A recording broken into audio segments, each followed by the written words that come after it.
Most people think businesses live or die based on good ideas, hard work, or bad luck. That's the story we like. It's clean.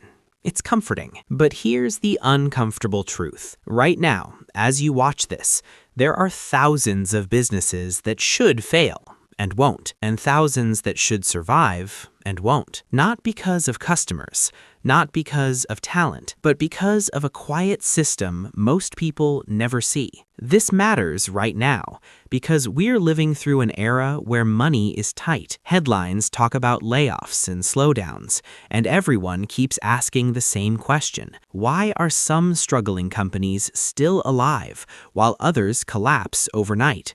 To understand that, we need to step away from Shark Tank logic and into the real world. Imagine two businesses, same product, same city, same customers. One shuts down in a year.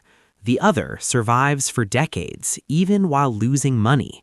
The difference isn't hustle, it's access. Let's start with a simple idea. Businesses don't run on profit, they run on cash. Profit is a story you tell once a year. Cash is oxygen you need every day. Now here's where the hidden system begins. When a business needs money, it doesn't go to the market. It goes to layers, banks, investors, credit lines, government-backed programs, and each layer has rules that quietly decide who deserves to live a little longer. The first gatekeeper is the bank. Banks don't love innovation. They love predictability. A boring company with steady invoices and assets gets a loan. A brilliant company with uncertainty gets a polite rejection email. So already, the system favors the familiar over the future. But here's the stranger truth. When economies slow down, banks become cautious. They don't stop lending, they redirect lending. They lend to companies that already owe them money. This sounds backwards, but it's rational. If a bank has lent you $10 million, it doesn't want you to fail. So it gives you more time, more credit, more flexibility. Not because you're good, but because you're already trapped together. This is how weak businesses become too connected to fail. Now let's add investors. Public markets love growth stories. Private markets love control. A company with a famous investor behind it can lose money for years and still raise more. Why? Because belief is a currency. The moment belief disappears, the math no longer matters. A profitable business without attention can die faster than an unprofitable one with hype. That's the irony. Now zoom out one level higher. Governments. When large employers struggle, governments step in, not out of kindness, out of fear. Fear of unemployment, fear of headlines, fear of political backlash.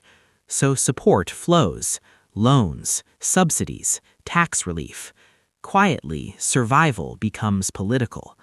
Small businesses don't get bailouts. Systems don't bend for them. They either survive the cash gap or disappear without a press conference. Now here's the part nobody likes to say out loud. Failure is not always a market decision anymore. It's a financing decision. If you can roll over debt, you live. If you can't, you die. Even if you're efficient, even if customers love you. This creates something economists politely call zombie companies. Businesses that generate just enough money to pay interest, but not enough to grow, innovate, or die.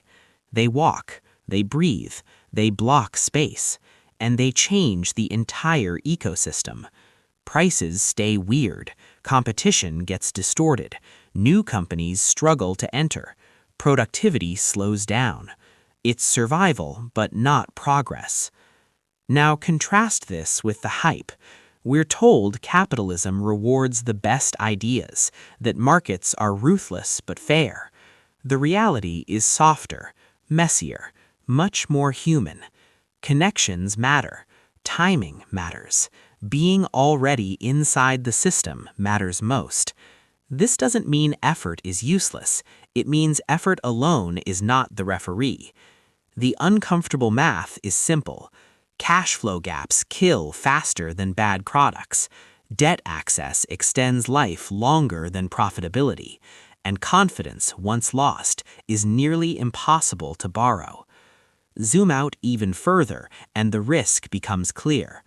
When survival depends on financial plumbing instead of real value, systems become fragile. Everything looks stable until one pipe breaks. A credit freeze, a policy shift, a sudden loss of trust. Then businesses don't fail slowly, they fall together. So the next time a company collapses overnight, ask a different question. Not why wasn't the business good enough, but who stopped extending the oxygen. And the next time you see a struggling giant still standing, don't assume strength, assume protection. Because the hidden system that decides which businesses survive isn't judging ideas, it's managing risk, its own. And that leaves us with a final, unsettling thought.